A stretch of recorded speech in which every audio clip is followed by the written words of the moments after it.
well, everything can be shared with your parents, but some things you just want to keep to yourself for now. Maybe sooner or later you could tell them, but for now, I guess I just keep it to myself. We often fight, pero ngayong magkahiwalay kami, parang mas lalo namin namimiss yung isa't isa. Kaya ko nandalin yung sarili ko. So, yung mga problema na meron ako, hindi na nila kailangan malaman yun. Kasi ayokong dumagdag sa baggage nila. Ayokong magpa-problema. Kasi kaya ko na naman yung sarili ko. We're not the kind of family who keep secrets from each other.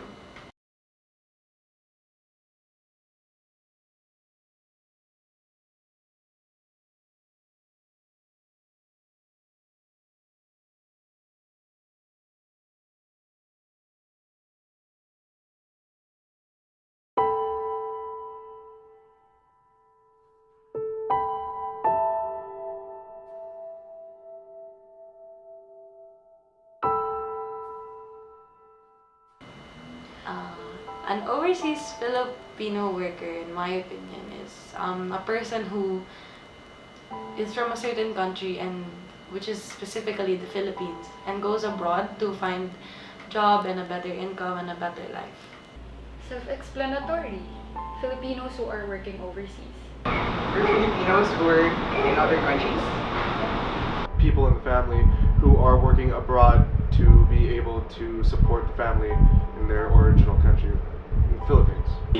People who after graduating either around college work abroad instead of here. Pretty much self-explanatory, I guess. Hardworking people that they're willing to sacrifice their lives para lang mabuhay ang kanilang mga anak or pamilya nila. Ayun. Pupunta sila sa abroad for better job opportunities because as we know, medyo mas konti kasi yung opportunities dito. That's why nakikipagsapalaran sila sa ibang bansa. Actually, I really admire overseas Filipino workers. They're really doing a brave thing. Pretty amazing how they chose to work somewhere else instead of since they grew up here.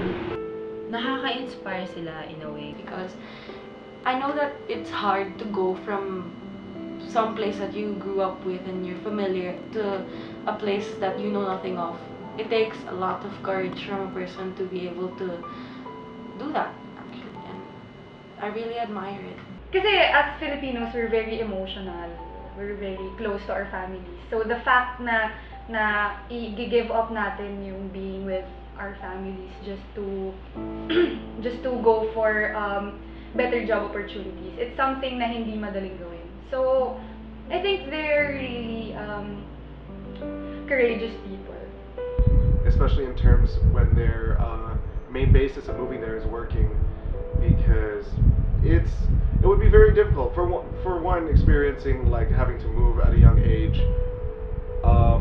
The adjusting was somewhat difficult for me because I grew up in the States. Most of the things I learned were, States bound, but when I came here, there was like the culture shock, yung mga ganun. So, I'm pretty sure like people who do actually move for the working, to be able to support a family, they must be really strong, independent people. I'm guessing it was hard for them to leave, or they really wanted to just work somewhere else instead of here, or they had some other reason to actually leave this place to work abroad.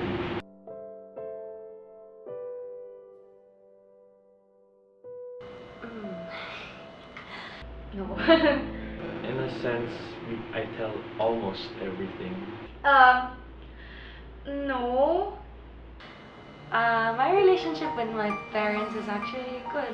Dapat very close kami. Yeah, I tell my dad everything because he's my only parent. I lost my mom when I was 13. Like why? My relationship with my parents would have to be pretty good.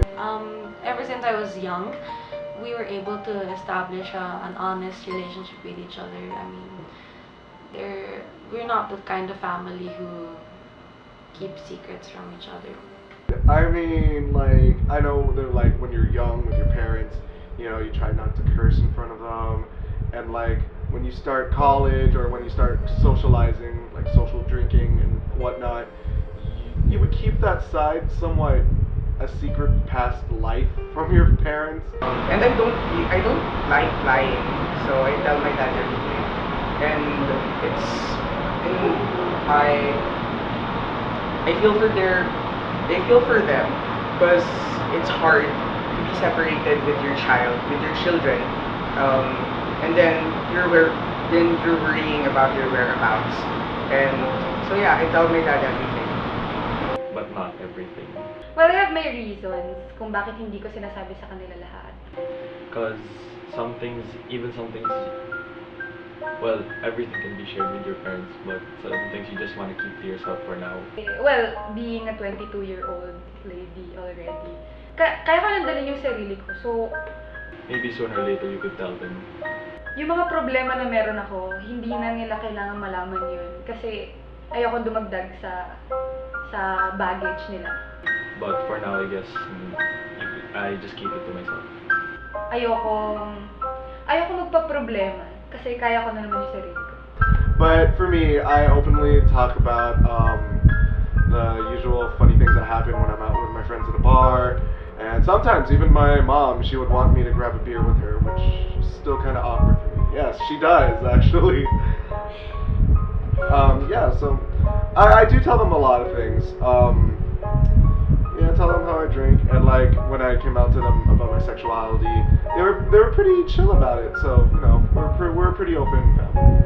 Pero parang na-realize ko when I moved to this new place, parang magkahiwalay kami, pero it brought us closer by missing each other. Kasi nung nasa bahay pa ako dati, we often fight.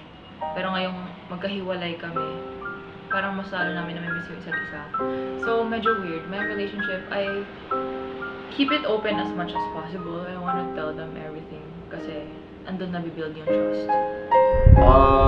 Because of school, I would often see them lang parang once a week. I only see them every weekend. Bihira, kasi They visit me and my sister every 6 months. The last time I saw my dad was October. Well, I've been an OFW kid for 3 years now. We have calls once in a while. Kasi I have a dorm in Manila. So, usually mga once, twice, or thrice a month lang ako umuuwi. Which is usually twice a year. Yeah. And they stay for about 3 weeks to 4 weeks. And that's all I have with them for 1 year. It's either I still have work to do, or I already made plans with some friends, or both happen at once. So I try to keep like at least one day open where I can have at least a dinner with them or somewhat. So I really do try my best to stay with my parents. Tapos, kapag naman umuwi ako, I spend quality time with them. Kasi parang minsan na nga lang. Pero before, every day. Pero ever since yung nag-aral ako sa Manila, hindi ko sila masyadong nakaka-bonding or nakikita.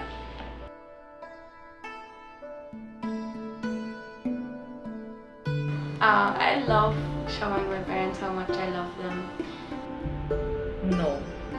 Pinapakita ko in a joking way.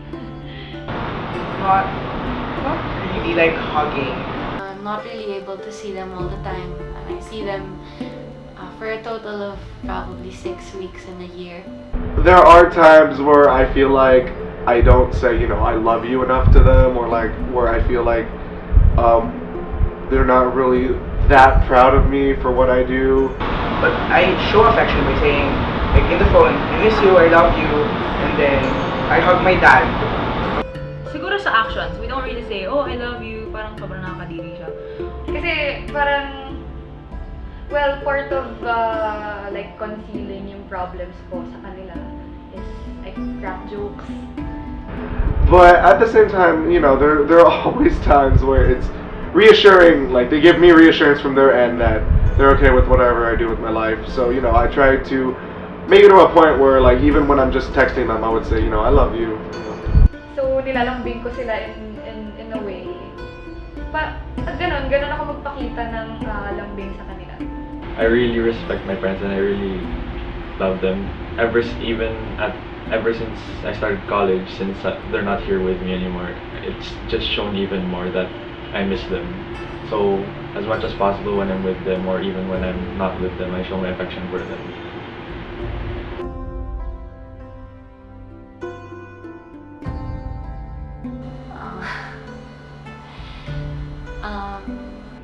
Wala.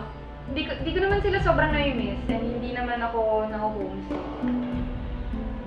Medyo freedom. Well, not really. Like, I don't feel guilty na, oh, mag-isa. Not really.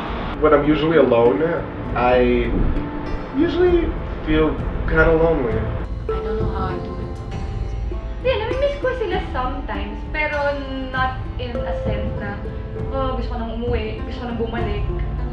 Pero minsan out of stress, naisip ko na gusto ko sa bahay muna. I mean, I wanted to be away from school. Pero yung as in mamimiss ko sila, tapos kahit marami akong ginagawa, iwan ko dito.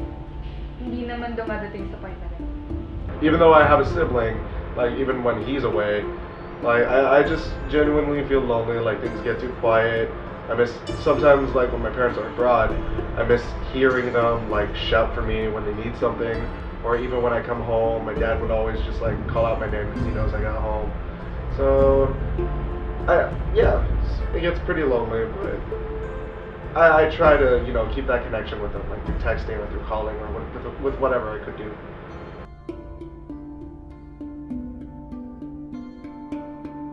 Actually, I'm already living my life without them physically. I'd rather have them be around because life's not forever. 100% have them around kahit nakakainis. Pero it's their affection. Around. So you don't have problem with money. I was, I guess, 17 or 16 when I started making decisions on my own. I mean, they started off early. I came up later on in their lives. Sooner or later, they'll be gone and I'll be alone. So I'd really like to spend a lot of more time with them. So I guess nasanay na ako.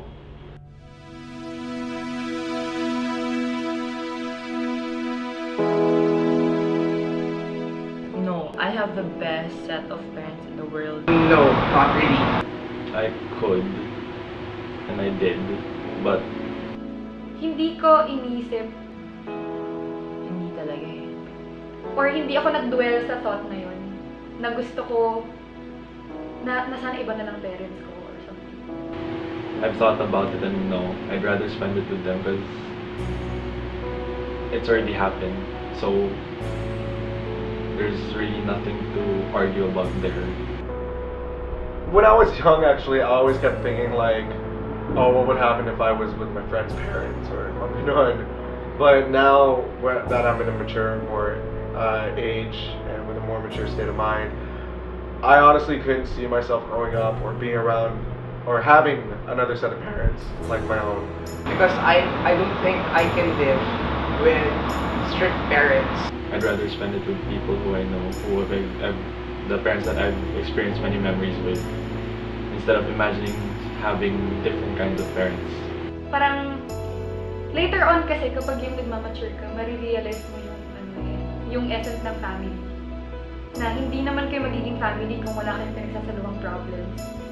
And parang yun yung tests nyo and it just makes your bond stronger. Super thankful ako that they're here. They're my parents. I wouldn't really change.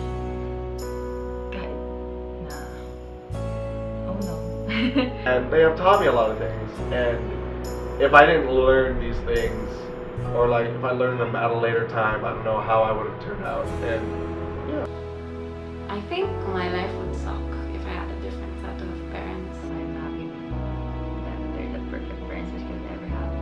I just love my parents. I really do. I'm really happy that I do have them as my set of parents.